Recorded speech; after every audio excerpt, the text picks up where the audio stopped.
안녕하세요, 리바이버입니다. 이번 영상에서는 제가 평소에 아반떼 하이브리드를 타면서 느꼈던 것들을 한번 이야기해 볼까 합니다. 제가 회식을 하거나 지인들과 술자리를 갖게 되면 항상 대리기사를 부르거든요. 그런데 대부분의 대리기사님들이 제 차를 타고 나서 항상 얘기를 하시는 게 바로 이거 전기차냐라는 질문입니다. 대리기사님들 중에서 차를 잘 모르시는 분들도 있겠지만 아반떼가 출발할 때 모터가 작동하니까 이게 혹시 전기차가 나왔나 이렇게 얘기를 하시는 분들이 있어요. 맞습니다. 아반떼도 하이브리드가 있습니다. 요즘은 엠블렘으로 하이브리드라는 걸 굳이 티를 내지 않기 때문에 아반떼 하이브리드가 있다는 걸 모르는 사람도 있더라고요. 기아는 K3에는 하이브리드가 없는 대신 니로가 있죠.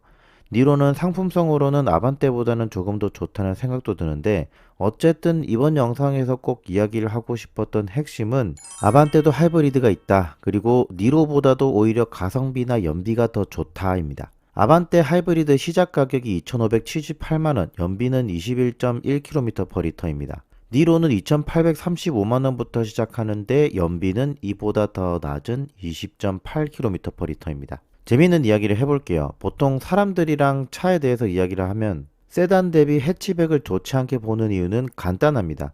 반바지가 긴 바지보다 비싸다는 거죠. 물론 현실에서 반바지나 긴 바지는 가격이 같습니다.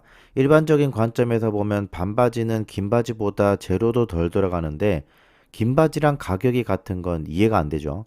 하지만 바지라는 소비재 자체가 그렇게 비싼 건 아니니까 차만큼 비싸지 않으니까 논란이 안 되는 겁니다. 그런데 차는 다르죠. 세단이랑 해치백 비교하는 차급은 보통 2천에서 3천만 원 합니다. 그런데 해치백은 세단 뒤쪽을 날려버린 거랑 크게 다르지 않은데 세단이랑 해치백 가격이 같은 적이 없었죠. 무조건 해치백이 더 비쌌어요. 그래서 i30가 망했고 국내에서는 단종했죠. 상품성이나 주행 성능은 한국인들이 차를 선택하는 것의 우선순위가 아니었으니까요. 아반떼급 차종이 보통 사회 초년생을 위한 차죠.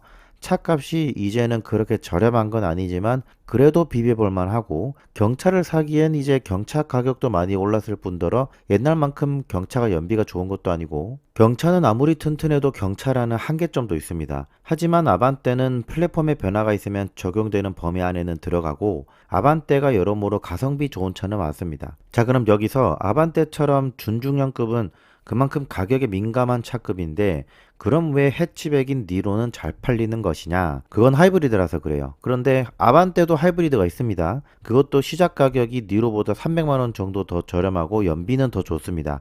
그러니까 해치백 혹은 소형 SUV 형태가 꼭 필요한 게 아니라면 아반떼 하이브리드를 적극적으로 추천하는 겁니다. 니로는 전고도 높고 해치백 형태라 트렁크에 와류가 생겨서 공기역학적으로도 아반떼가 유리합니다. 제가 쇼츠에서도 올렸지만 아반떼 하이브리드로 고속도로 200km 정속 주행을 했을 때 연비가 27.2km/L가 나왔어요. 물론 차박을 하고 싶다거나 2열 시트를 폴딩해서 짐을 싣는 경우가 많다면 니로를 선택하는 게 맞겠죠. 그리고 아반떼가 일반 내연기관차보다 하이브리드를 더 추천하는 이유도 있습니다. 먼저 후륜 서스펜션이 토션빔이 아니라 멀티링크라서 더 안정적인 주행이 가능하고 배터리가 2열 시트 밑에 배치가 되어서 전후 무게 밸런스 측면에서도 더 유리합니다. 그만큼 주행이 안정적이죠. 회생 제동을 하기 때문에 브레이크 패드 교환 주기도 길다는 것도 장점이고요. 오늘은 이렇게 아반떼 하이브리드에 대해 이야기를 해봤습니다. 지금까지 저는 리바이버였습니다. 감사합니다.